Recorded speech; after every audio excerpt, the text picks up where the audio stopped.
Coucou les scrappers, je vous retrouve ici avec une vidéo sur les cartes lumineuses et on va essayer ensemble de résoudre vos différents soucis.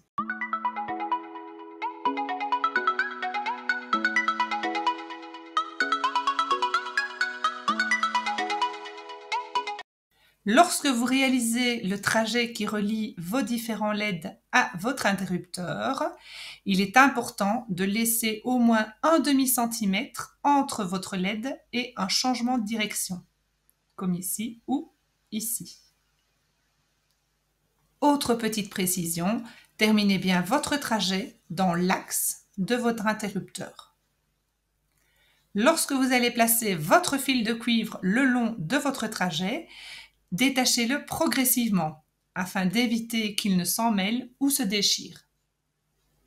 Lorsque vous arrivez ici à la base de l'interrupteur, ne surtendez pas votre fil de cuivre, donc laissez-lui du jeu afin qu'il ne se déchire pas lorsque vous allez mobiliser l'interrupteur. C'est une des erreurs fréquemment rencontrées, c'est qu'il se déchire ici et donc il n'y a plus de connexion entre le fil. Si malgré tout vous avez cette déchirure, ce n'est pas grave, il suffit de rajouter un morceau de fil de cuivre par-dessus afin de réaliser un pont entre le premier morceau du bas et celui du dessus. Donc vous replacez par-dessus un morceau de fil de cuivre afin de créer le lien. Vous poursuivez bien votre premier trajet ici jusque l'intérieur de l'interrupteur en vous arrêtant à la ligne de pli.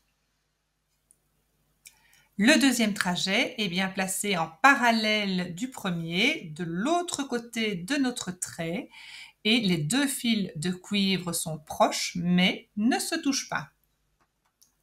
On recommande 1 mm d'écart entre les deux rubans de cuivre, mais cette valeur n'est obligatoire qu'à l'emplacement des différents LED. Le reste du trajet, vous pouvez avoir un écart plus important, ça ne posera pas de souci. Le seul vraiment principe important, c'est au niveau des LED d'avoir un écart de plus ou moins 1 mm et que vos deux fils de cuivre ne se touchent pas. Alors pour le deuxième trajet, on ne passe pas sur l'interrupteur, mais on vient bien en latéral et on va rentrer à l'intérieur de l'interrupteur perpendiculairement par rapport au premier trajet. Les soucis que vous rencontrez également fréquemment sont des soucis liés à vos LED. Donc les LED, vous les retrouvez comme ceci dans des petits plastiques, dans des petites protections plastiques, et vous allez devoir ici soulever la protection supérieure, donc gratter légèrement pour décoller la protection supérieure afin de libérer vos différents LED.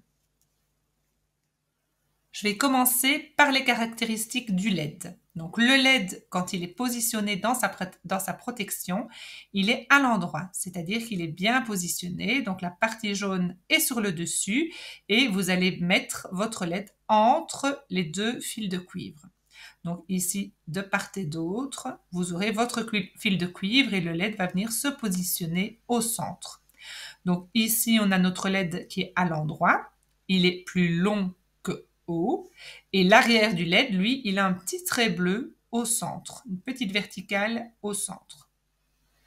Attrapez votre LED à l'aide d'un papier collant classique, donc pas repositionnable. Vous aurez une meilleure fixation à terme de votre LED sur vos fils de cuivre. Donc une fois que vous l'avez attrapé, vous venez le fixer à l'emplacement où vous avez placé un petit point de repère. Et vous venez bien l'appuyer pour qu'il vienne se fixer de part et d'autre des deux fils de cuivre. Placez votre pile dans votre interrupteur afin de vérifier la bonne fixation de votre LED. Donc lorsque vous connectez les deux fils de cuivre entre eux, votre LED s'allume.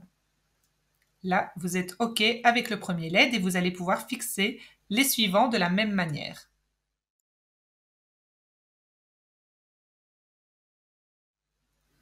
J'ai placé de la mousse 3D sur le pourtour de mon panneau et à l'intérieur, excepté dans la zone qui est en regard de mon interrupteur. Je positionne mon panneau sur ma carte et je viens faire des tests, donc sans décoller pour le moment les mousses 3D. Donc là, je viens positionner et je vérifie que ça fonctionne bien, mais ça fonctionne trop bien. C'est-à-dire que je n'ai pas besoin d'appuyer à l'endroit de l'interrupteur, que mes LED restent constamment allumés. Donc je vais devoir jouer d'une petite ruse pour camoufler partiellement cette pile afin qu'elle ne soit pas en contact continu avec ce fil de cuivre.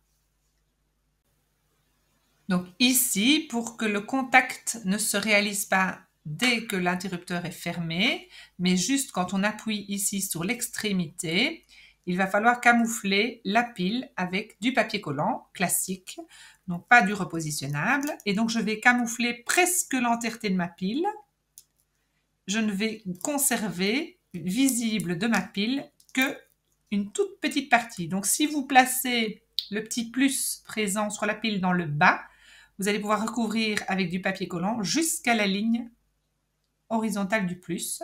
Et là, quand vous fermez l'interrupteur, rien ne se passe, mais c'est quand vous appuyez sur l'extrémité que ça s'allume.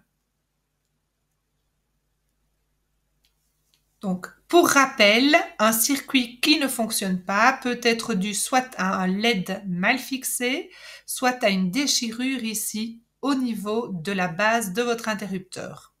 Et un circuit qui fonctionne trop bien va être dû à votre pile qui est trop libérée, donc qui n'est pas suffisamment recouverte avec du papier collant.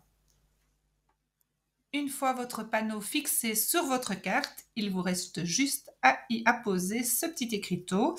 Et donc là, vous allez juste vérifier quel est l'emplacement idéal pour l'écriteau. Et donc moi, ce sera ici sous les sapins. Je viens l'y placer. Hop. Et donc ça invite à appuyer à l'endroit et on voit que les LED fonctionnent correctement, mais sont éteints une fois que je n'appuie pas. J'espère que cette vidéo peut vous aider dans la réalisation de vos cartes. Bon amusement à tous!